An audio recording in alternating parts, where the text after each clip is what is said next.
En el programa de hoy, el gobierno de Israel anuncia pequeñas pausas dentro de la ofensiva militar en Gaza. El alto al fuego no será total sin rehenes libres. El Papa enseña a miles de niños a hacer la paz. Fuerte crítico del régimen venezolano es nuevo arzobispo. Españoles destacan magisterios impecables de sacerdotes frente a manipulación de datos sobre abusos sexuales en la iglesia. La iglesia en Brasil desafió el Halloween mostrando lo bello del catolicismo con los santos.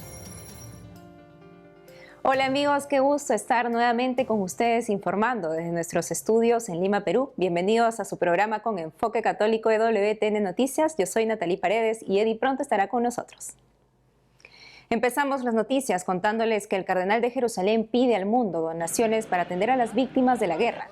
El cardenal Pier Battista Pizzaballa exhortó a la caridad y oración en tiempos de extrema dificultad. Comentó que el estallido de la guerra no solo causa muerte, destrucción y hambre en Gaza, sino también un elevado desempleo, sobre todo en la zona de Belén. Señaló que el drama de la violencia ha afectado a innumerables familias de distintas religiones. Para enviar una donación al Patriarcado Latino de Jerusalén, puede encontrar las cuentas bancarias en www.lpj.org.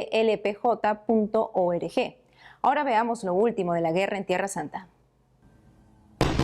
Esta madrugada, el primer ministro de Israel se mostró abierto a permitir pequeñas pausas tácticas en los ataques en la Franja de Gaza, pero señaló que la liberación incondicional de los rehenes es la clave para terminar con los ataques.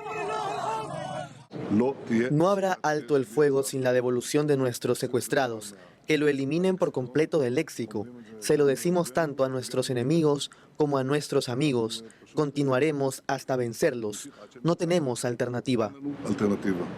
Los rehenes israelíes continúan retenidos por militantes de Hamás. Sus fotos se proyectan en los muros de la ciudad de Jerusalén. Los ciudadanos encienden velas para recordar a los casi 240 secuestrados. Los enfrentamientos y explosiones continúan durante la guerra entre Hamás y las fuerzas israelíes en Gaza. Las brigadas Al-Qassam publicaron escenas de los ataques contra los israelíes en Gaza con granadas de mortero de gran calibre. En medio de los tanques israelíes, los palestinos portan banderas blancas dirigiéndose hacia el sur desde Gaza. El secretario general de la ONU señaló que Gaza se ha convertido en un cementerio de niños. A esto, el ministro de Asuntos Exteriores de Israel replicó que Hamás es el problema y no las acciones de Israel para eliminar a esta organización terrorista. La esperanza no se pierde en la única parroquia católica de Gaza.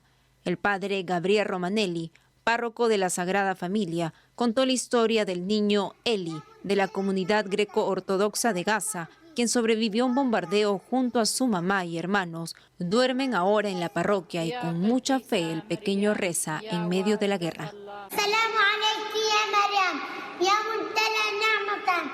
El Ministerio de Salud de Gaza informó que hasta la fecha el número de muertos por los bombardeos israelíes supera ya los 10.000. De ellos, hay más de 4.000 niños fallecidos. Y ahora veamos al Papa enseñando a niños de países en guerra a hacer la paz. Esta es la historia. El Papa Francisco y miles de niños en el aula Pablo VI de la Santa Sede del Vaticano.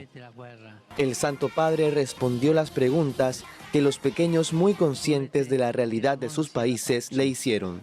Ciao, Papa Francesco. Hola, Papa Francisco. Soy Antranik, de Siria.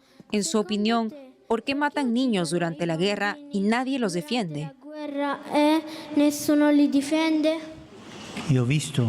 Vi en los informes sobre la guerra, en las noticias, cuántos niños mueren. Son inocentes y esto demuestra la maldad de la guerra. Porque si solo mataran a los soldados sería otra cosa, pero matan a gente inocente, matan a niños. Guardemos todos un breve momento de silencio y pensemos en los muchos niños que murieron en la guerra. Esto es algo malo, es una injusticia. La guerra siempre es cruel. ¿Y quién paga la fiesta? Los niños. ¿Y quién paga la fiesta? I bambini. Niños de 84 países diferentes acudieron a este encuentro organizado por el Dicasterio para la Cultura y la Educación. entre ellos un niño de Ucrania y otro de Palestina, países en guerra. Ciao Papa. Hola, Papa. Soy Iván y soy ucraniano. ¿Podría explicarnos cómo se hace la paz? È una domanda molto difficile questa. No es fácil decir cómo se logra la paz. No existe ningún método para aprender a hacer las paces. No, hay un gesto. La paz se hace con la mano tendida de la amistad. E con la mano tesa. Sono Rania e sono di origine Querido Papa Francisco, soy Rania y soy de origen palestino. Quería preguntarle, si comienza la Tercera Guerra Mundial, ¿nunca volverá la paz? Che tocca anche la tua terra, che soffre tanto. Si estalla la guerra ya ha estallado, queridos. Escuchen esto, la guerra ha estallado en todo el mundo, no solo en Palestina. Estalló en el sur de África, estalló en el Congo, estalló en Myanmar, estalló en todo el mundo. Y esta niña, que se llama Rania, su tierra natal está en guerra y sufre mucho. Hagamos una cosa, en silencio saludemos a Rania y a toda la gente de su tierra natal. E tu fai sapere Y hazle saber al pueblo de Palestina que todos los niños les mandan un saludo. La paz es hermosa. che è bella. El Papa también habló a los niños de la importancia de rezarle a la Virgen María. Come posso cambiare il mondo? Tu non sei solo... El Foro de Laicos de España lamentó el mal uso de datos por parte de los medios de comunicación tomados del informe sobre abusos sexuales dentro de la Iglesia, publicado por la Defensoría en octubre. El Foro de Laicos de España expresó su pesar ante la valiosa labor que puede verse empañada por el mal uso de datos extrapolados del informe defensorial. La Asociación de Movimientos Católicos agradeció a los miles de sacerdotes, religiosos y agentes de pastoral que en toda España y durante décadas realizan excelente acompañamiento espiritual, permanente evangelización y generosa entrega, en especial de los más pobres. Reiteraron su tolerancia cero ante la peste de abusos realizados por algunos miembros de la Iglesia. También condenaron los abusos realizados por personas ajenas a la Iglesia. En Venezuela, un fuerte crítico del régimen venezolano es nuevo arzobispo. Sobre esto y más informa nuestro corresponsal Andrés Enríquez. La semana pasada el Papa Francisco nombró como nuevo arzobispo de Coro a Monseñor Víctor Hugo Basabe, un fuerte crítico del régimen venezolano. Hasta antes de su nombramiento, el prelado se desempeñaba como obispo de San Felipe y administrador apostólico de Barquisimeto. A inicios de año, durante la procesión de la Divina Pastora en Barquisimeto, el prelado dijo sin miedo: les invito a poner en el corazón de nuestra oración a Venezuela herida, maltratada, traicionada y saqueada hasta más no poder. Además, Monseñor Basabe llegó a denunciar que la peste de la corrupción política llevó al país a la ruina moral, económica y social. Sus declaraciones a lo largo de los años le han valido el repudio y la persecución del chavismo. El presidente Maduro ordenó al Tribunal Supremo de Justicia investigar a Monseñor Basabe por delitos de odio. Nicolás Maduro lo llamó diablo con sotana y lo acusó de enfrentar a los venezolanos para llevarlos a una guerra civil. El obispo respondió: no tengo miedo, señor Maduro, la cobardía no es lo mío. En 2015, Monseñor Basabe fue designado secretario general de la Conferencia Episcopal Venezolana. En 2016, el Papa lo nombró obispo de la diócesis de San Felipe en el estado Yaracuy. Antes de abrazar la vida religiosa, cursó una licenciatura en Derecho Civil y ejerció como abogado. Por otro lado, Radio María Venezuela cumplió este 1 de noviembre su 19º aniversario. Monseñor Tulio Ramírez, obispo de Guarenas y director de programación de la emisora, conversó con Asiprensa, brazo informativo de WTN, sobre este hito. Radio María tiene una responsabilidad con los más vulnerables, con las personas que no salen de casa, con los enfermos y con los privados de libertad, para llevarles un mensaje de esperanza, de paz y fraterno a través de su programación, dijo Asiprensa Monseñor Ramírez. Obispos, sacerdotes, religiosas y laicos dan forma a la programación que sale al aire gracias a un sólido sistema de voluntariado y de donativos económicos de su audiencia. La complicada realidad venezolana no es impedimento para la labor evangelizadora de Radio María. Al contrario, a pesar de la precariedad, Hemos transmitido constantemente, llueva, truene o relampaguee, dijo Monseñor Ramírez, quien espera que la emisora cumpla muchos años más. En Caracas, Andrés Enríquez, EWTN Noticias. ¿Sabía usted que Brasil tiene más de 37 santos y más de 200 causas de canonización abiertas? Sobre esto y más informa nuestra corresponsal Natalia Queiroz. Desde la Catedral de Petrópolis, les cuento cómo fueron las celebraciones de todos los santos el último domingo en Brasil. Niños vestidos como Nuestra Señora Aparecida, São Frei Galvão, Santa Dulce, Santa Teresita, San Jorge y muchos otros santos celebraron la solemnidad de todos los santos, participando en las festividades de Halloween. Halloween es un juego de palabras que significa la santidad vence.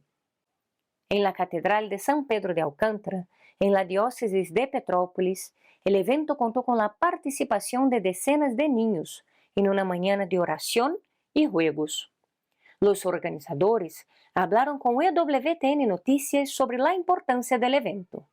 Mundo que a veces cultua tanto o feo. En un mundo que a veces rinde culto a lo feo, al miedo, en otras fiestas, hemos querido mostrar la belleza de nuestra iglesia a través de las historias de los santos. Pensamos que hablar de santidad a los niños significa mostrarles este camino de encuentro con nuestro Señor, de virtudes, de buenas acciones, y el ser humano está hecho para el bien. Así que si mostramos lo bueno, lo bello, seguro que todo sale bien. Con certeza vai dar tudo certo. En la parroquia de San Judas Tadeu, también de la diócesis de Petrópolis, además de los juegos, los niños participaron en un momento de adoración al Santísimo. El párroco, Padre Lucas Tadeu, habló sobre el evento. La historia de los santos es fundamental también para alimentar en ellos el deseo de santidad, para que podamos redescubrir cada vez más la belleza de la santidad, la belleza de la vocación y del llamado a la santidad que el Señor hace a todos nosotros. La Academia Brasileña de Arqueología celebró los últimos días el segundo Congreso de Arqueología sobre la santidad en el país. El tema del Congreso fue Brasil necesita santos y hubo 13 conferencias virtuales con expertos sobre los santos, beatos y causas de canonización abiertas en Brasil. El Congreso tuvo 500 inscritos. El fundador de la Academia Brasileña de Arqueología, Dr. José Luis Lira, dijo a EWTN Noticias que aunque Brasil tenga muchos santos, ellos son poco conocidos en el país. Sus historias no son divulgadas y no son venerados. Por eso, la importancia del Congreso. Cuando Su Santidad San Juan Pablo II estuvo en Brasil en 1992, dijo que Brasil necesitaba santos y creo que escuchamos su llamado. Así que tenemos muchos santos en Brasil y tenemos que estar orgullosos de estos santos y acudir a ellos para nuestras necesidades. Y recurrir a ellos en nuestras necesidades. Actualmente en Brasil hay 37 santos, 54 beatos, más de 200 causas de canonización abiertas. Por otro lado, una anciana fue gratamente sorprendida al ser bautizada durante una misa en la ciudad de Laguna, Santa Catarina, en el sur de Brasil. Tânia da Silva, de 73 años, vive en el asilo Santa Isabel desde hace más de 10 años. Ella participa regularmente en la misa semanal celebrada en el lugar por el padre Carlos Enrique Fernández.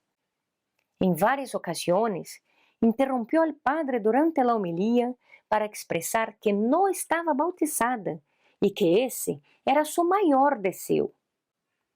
Después de una exhaustiva investigación en la que no se encontró ningún registro previo del bautismo de Tânia, el padre Fernández tomó la decisión de hacer realidad el sueño de Tânia.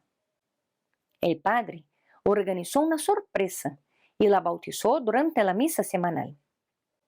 Las hermanas benedictinas de la Divina Providencia que administran el asilo Contaron que este fue el mayor regalo de Dios y el día más feliz de la vida de Tania, que reconoció estar llena del Espíritu Santo. En Petrópolis, Natalia Queiroz, EWTN Noticias.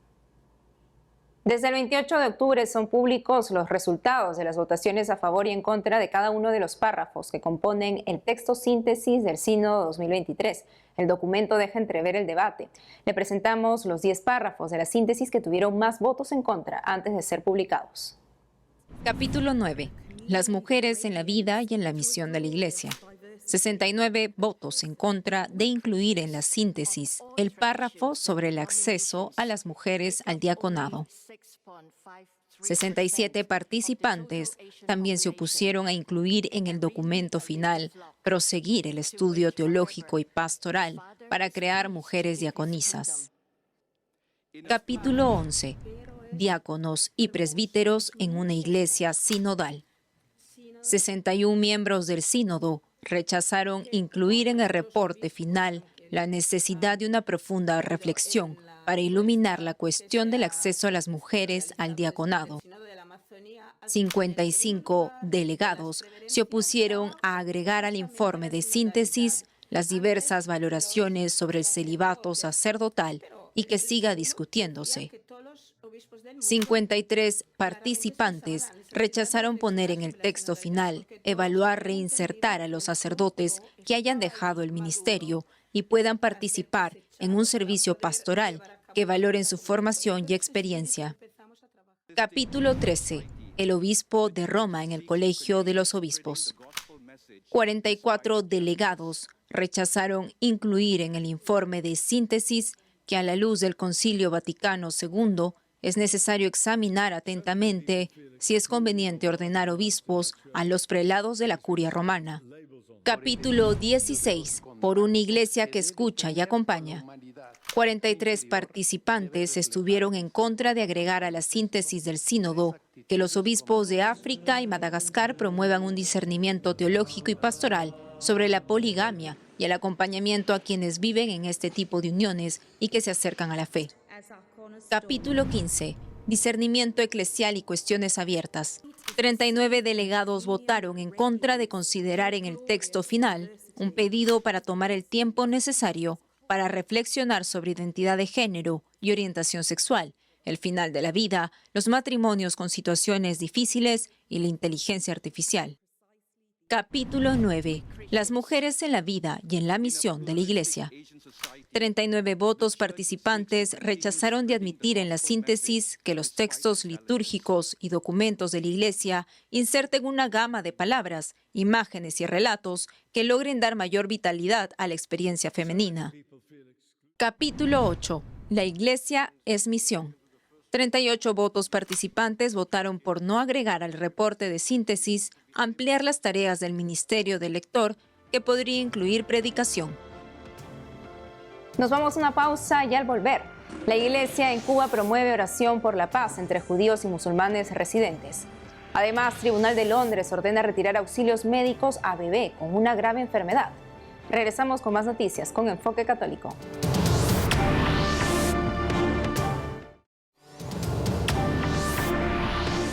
El nuncio apostólico en Perú ofreció algunos detalles sobre el estado de la investigación en torno a denuncias sobre casos de abuso sexual dentro del sodalicio de Vida Cristiana. Una comisión pontificia realizó una serie de entrevistas a víctimas e involucrados en el tema en julio pasado.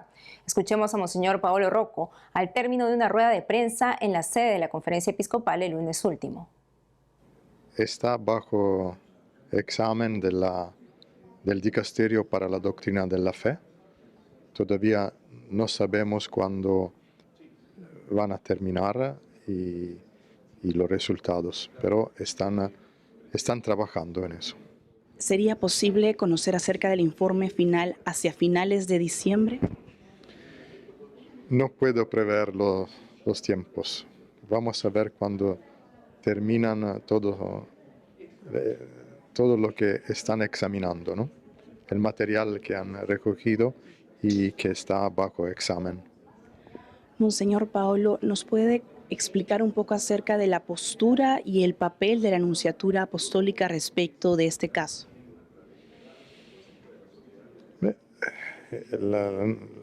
queremos aclarar lo que ha sucedido. También el Santo Padre, ¿no?, quiere aclarar lo que ha verdaderamente sucedido, los hechos, ¿no? En Cuba, la Iglesia promueve la oración por la paz entre judíos y musulmanes residentes. Nuestra corresponsal Rachel Díez nos cuenta esta historia. La comunidad de San Egidio invitó a su noveno encuentro interreligioso de oración por la paz, este año dedicado al tema La audacia de la paz. El evento, que reúne representantes de todas las religiones presentes en el país, fue dedicado a las mujeres en la guerra, también a la necesidad de salvaguardar a las infancias y de crear para ellas un mundo donde no se naturalice la violencia.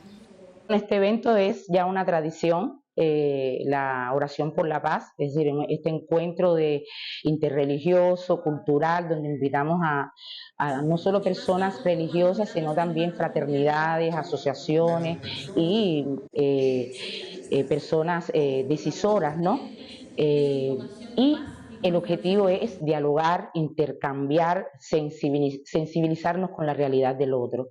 Este año pienso que era un año muy importante, orar, porque tenemos toda una situación a nivel mundial, es decir, en el mundo está esta guerra que está azotando, es decir, la guerra entre Palestina e Israel, que está azotando verdaderamente a estos pueblos, y teníamos un gran interés en orar por esto, también por lo que está sucediendo en Yemen, en Sudán, en Ucrania. Coincidiendo con la hora en que se reza la coronilla de la Divina Misericordia, hebreos, budistas, musulmanes y cristianos rezaron simultáneamente por la paz, según sus ritos y en sus lugares sagrados. Las mujeres que profesan el Islam en Cuba agradecen este espacio que brinda la Iglesia para reconocer a las mujeres como artesanas de paz en medio de sociedades en conflicto. También aprovecharon para pedir por el cese de las hostilidades entre Israel y Palestina. Parte del cónclave pertenecía a la familia hebrea.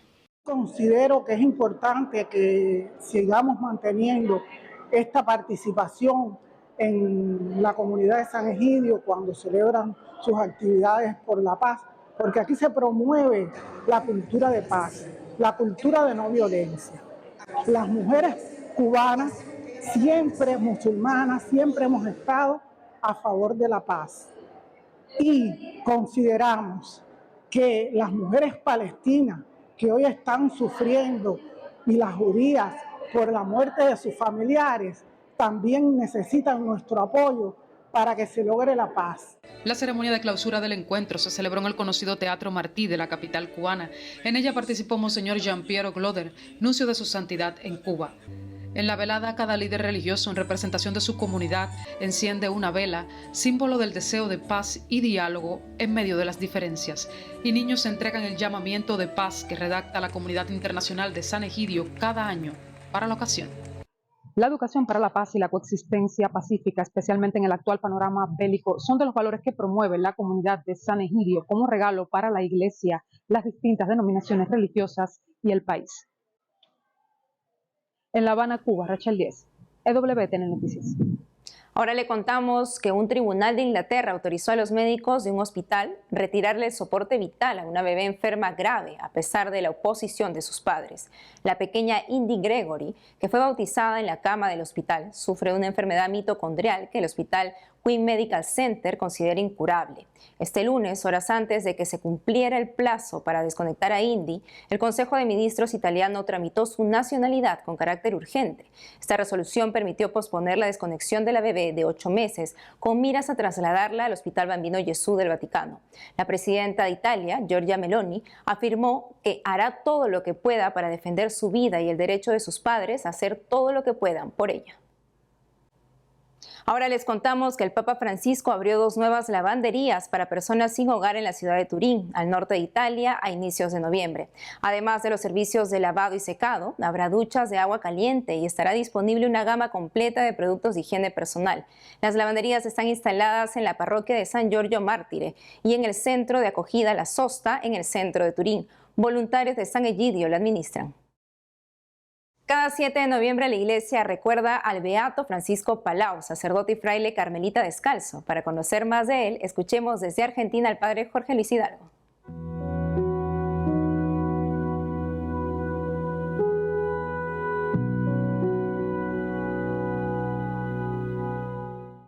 Este beato que hoy celebramos, Francisco Palau, nos recuerda la importancia de siempre estar disponibles a la escucha de la voluntad de Dios. Él fue carmelita, vivió una época difícil en España en el siglo XIX, bajo las persecuciones, tuvo que salir exiliado de su país, muy preocupado por las misiones populares, se dedicó a fundar 2 congregaciones y quería fundar otra congregación más dedicada a la lucha contra el demonio, especialmente a la realización de exorcismos. Muy preocupado por este apostolado de llegar a las masas populares. Nos recuerda ante todo el deber que tiene todo cristiano de la salvación de las almas, de intentar de hacerse todo para todos para ganar para Cristo, al menos algunos pocos, como dice el apóstol, y siempre ver esta necesidad de la evangelización desde el punto de vista sobrenatural, porque efectivamente nuestra lucha, como dice el apóstol, no es contra la carne y la sangre, sino contra los poderes espirituales de este mundo. Así que justamente allí es donde tenemos que ver el problema de la salvación de las almas, ¿no? O de el oscurecimiento de las inteligencias y de las voluntades, ¿no? El beato Palau se dio cuenta de ello y por eso se daba cuenta que ante todo con la lucha contra el demonio, los exorcismos, ¿no? Y la oración y la vida espiritual es lo más importante para que las almas vuelvan el corazón a Dios.